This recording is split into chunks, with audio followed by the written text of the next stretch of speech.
Hi കൂട്ടുകാരെ, സീമാസ് വീട്ടിലേക്ക് എല്ലാവർക്കും സ്വാഗതം.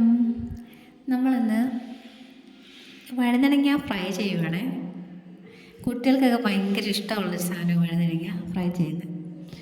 അപ്പോൾ വഴുതനങ്ങ നമ്മുടെ വീട്ടിലെ വഴുതനങ്ങയാണ്. അത് നല്ല വൃത്തിയായിട്ട് കഴുകി അരിഞ്ഞ്, വലിയ പീസൊന്നും അല്ല കേട്ടോ, ചെറിയ പീസാണ്. അത് കഴുകി അരിഞ്ഞ് അതിനകത്ത് മുളക് പൊടി, ഉപ്പ്, മഞ്ഞൾപ്പൊടി, പിന്നെ ശകലം ചിക്കൻ മസാലയാണ് ഇടുന്നത്. ചിക്കൻ മസാലയും പിന്നെ കുറച്ച് കോൺഫ്ലവറും കൂടെ ഇട്ട് നന്നായിട്ട് ഇളക്കി വയ്ക്കുക. ഇളക്കി അന്നേരം തന്നെ നമുക്കിത് ചെയ്യാൻ വേണം, നമുക്ക് വറക്കാം. പക്ഷേ ഇത് കഴിഞ്ഞ് വറുത്താലും കുഴപ്പമൊന്നുമില്ല, എങ്ങനെയായാലും ടേസ്റ്റാണ്. എണ്ണ ചട്ടി അടുപ്പത്ത് വെച്ച് എണ്ണ ചൂടാകുമ്പോൾ നമ്മളിതിനകത്തോട്ട് നമ്മൾ ഇളക്കി വെച്ചിരുന്ന വഴുതനങ്ങ അതിനകത്തിട്ട് തിരിച്ച് മറിച്ചോട്ട്, മീൻ വറുക്കുന്നപോലെ തന്നെ തിരിച്ച് മറിച്ചോട്ട് മൂപ്പിച്ചെടുക്കുക. അപ്പോൾ നമ്മുടെ വഴുതനങ്ങ ഫ്രൈ റെഡി. എല്ലാവരും സപ്പോർട്ട് ചെയ്യണേ, സബ്സ്ക്രൈബും ചെയ്യണേ. എല്ലാവരും ഉണ്ടാക്കി നോക്കണേ കേട്ടോ.